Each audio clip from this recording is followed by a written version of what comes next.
Cold Hands, Stone Heart. Written by Alex Jacobs. Read by Trevor, Cuba. The cold seeped into my skin, but I opened my eyes and found beauty, blinding and sharp. Awash with wonder, I could only stare. There I heard a child's voice call to me. Cold. Very cold.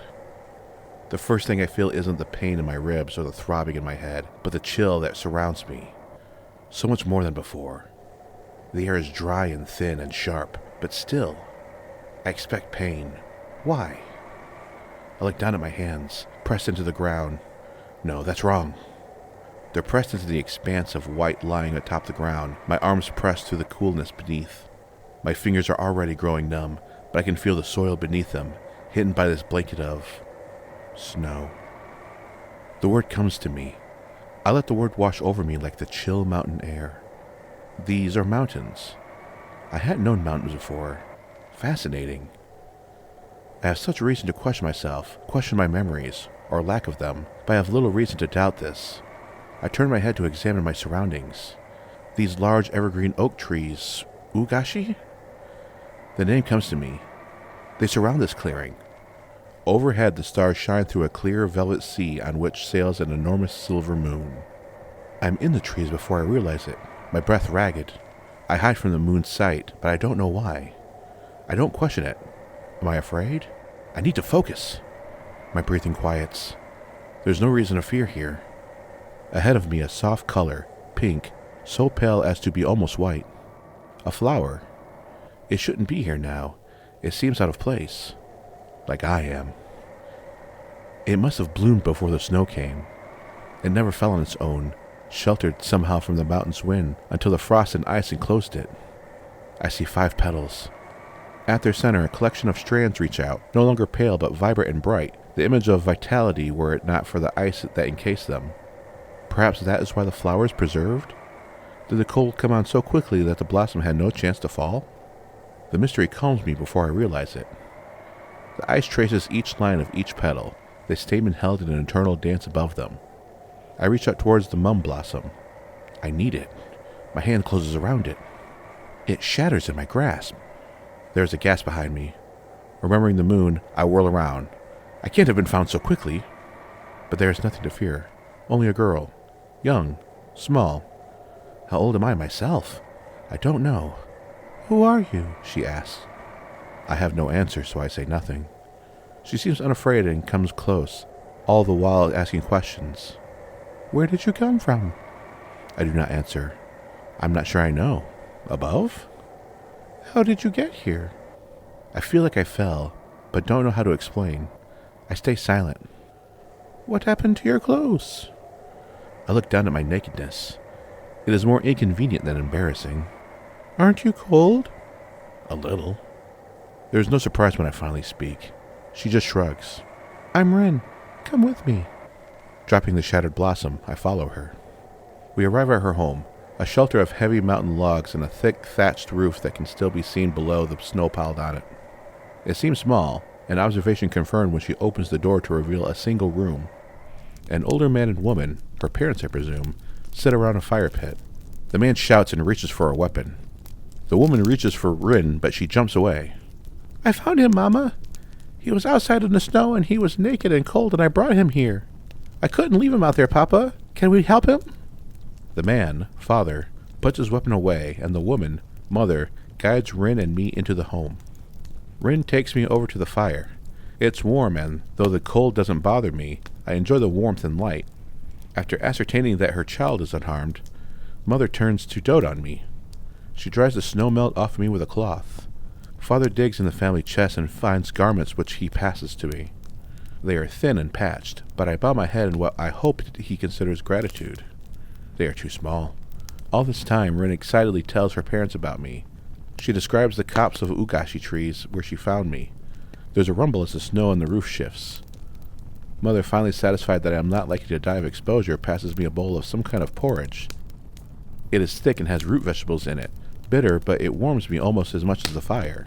I don't remember falling asleep. The house is chilly in the morning, the banked fire nearly extinguished. Mother and father whisper back and forth as they reawaken the flames from the coals. They keep their voices low, but I know they are arguing about what to do with me. Satisfied with her work, Mother puts a pot on the fire with the remains of last night's porridge. She sighs, and I believe I know what she's thinking. I had a portion of their food last night. They are offering me another this morning. How long will I be here? How large are their stores? After we break fast, Father motions to the door as he wraps himself in a robe. "Come on," he says. "Might as well make yourself useful around here." Outside he shows me a large wedge and maul and a large pile of wood, and demonstrates how to split it into logs. I learn quickly, splitting the wood. The labor is comforting. I feel a calmness come over me in the repetitive motions. I no longer feel the fear that had troubled me. Father grunts at the work, then heads off into the forest. Rin comes out and watches me as the maul swings, over and over. Well, she watches a little and speaks a great deal of many inconsequential things. I let her words wash over me like the soft winter wind that brushes the sweat from my skin. Long after the sun had passed its height, Father returns. He carries tools, something a vague memory names a bow and a long spear with a large guard a third of the way down the shaft. He seems frustrated as he goes into the house. I keep splitting wood. After some time, Rin follows him. They are all very pleased when I bring the boar in. Mother's mouth is agape and Father showers me with questions. Rin just laughs delightedly. Eventually Father has me carry the carcass back out where he can butcher it properly. We eat well that night. The meat is rich and juicy, and everyone gets a good cut. Father breaks out a jug of what he names plum wine. "Made it myself," he says proudly.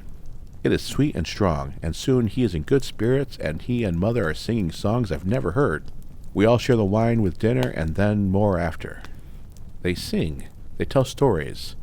The wine makes my head feel light and clouded, and all I remember of Father's story is a name, Muhanarak. It seems very, very old. Mother and Rin listen with rapt attention as he speaks of grandeur and death and the passes of great dynasties and ancient heroes. Mother tells the story of a young girl born out of a peach. It makes no sense to me, but it makes Rin laugh, and even Father seems to enjoy it. Then there are more songs and more wine, and a sadness fills me. I think my mother sang to me once. I wish I could remember her songs. Mother sees my sadness. She comes and rests her hand on my head, and I feel myself ache. Father sees this and offers me another cup, and I let the sadness go. For now, I am here. Between the fire and the wine and the roasted meat and the singing, the house is warm. We have sweats from drinking and the warmth, and I let contentment settle around me as Mother falls asleep, curled up with Rin, who long ago had lain down on her sleeping pallet. "Thank you," Father says, then takes my hand before he stumbles and closes his eyes. He sounds like sawing wood. I close my eyes to rest. I awaken to light near me, and heat which crackles from the hearth, sparking and sputtering in the darkness of the home. Father and Mother and Rin snore softly as the curl of smoke rises. I look at the fire to see what had awakened me. A cloth had fallen too near the coals and caught a spark that had danced its way out of the fire pit. The cloth had smoked, then caught a small flame, and the sparks had awakened me. This is dangerous, I know. Fire would destroy this home if it could. I am certain that destruction is the nature of fire. I pushed the cloth into the fire pit and smothered the burnt spot on the floor. Still, there was much here that could burn. Rin's blanket, Mother's broom, Father's coat. I did not want this place to be destroyed. There is no need to awaken them, though. They've taken care of me, and now I wish to do the same for them. Before I go to sleep, I put the fire out. When I awaken, it's cold. Not the chill of yesterday's morning, but like the first night outside. My mouth is rough and dry. The pain in my head is different than when I woke up then, but in many ways it's now much worse. And there is Rin, and there is Father and Mother, and their faces are white, their lips blue. Oh no. Rin's skin is cold, and no breath comes to her. I rebuilt the fire, but she stays cold, unmoving, far past sleep. They all are. Oh, Mother, what have I done? Oh, Father, better that you had killed me. I wish I had never come to this place. I wish I had never done any of this. Had I never come here, their lives would have continued undisturbed. Had I never hunted the boar, we'd never had such a celebration. Had I never cared for their sleeping forms, they'd not have frozen to death. And for the first time, my voice calls forth. I shout, I scream, I cry out, and my voice flies to the heavens I once knew and the darkness down below. It carries across this world into other worlds beyond. It calls to Father and Mother. It calls to Rin.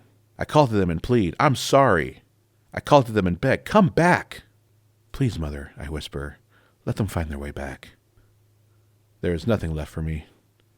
I pack up what I can in an old sack they must have used when they had to make long journeys. I take the porridge, but I leave the boar meat and the wine. I do not think I'll have either again. I head southeast, back to the copse of trees, back to the ugashi trees where Rin found me, to the ugashi. Close enough. Past them, amid the moon, I find another frozen blossom. In the daylight it shimmers in crystalline ice more vibrantly than in starlight. The sun shines through the translucent petals, breaking into 1,000 points of light in the sharp frost. Its beauty makes my heart ache. Father, mother, Rin, all gone. It hurts. I wish nothing more than to be able to look upon this frozen flower, to have one thing of beauty, one moment of quiet, and I reach for it. And I stop. I will not shatter another blossom through my thoughtless actions. Southeast.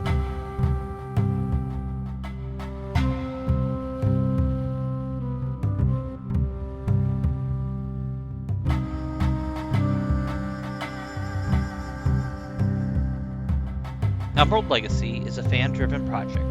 It is not endorsed, sanctioned, or in any other way supported directly or indirectly by Asmodee International, Fantasy Flight Games, or Edge Studios.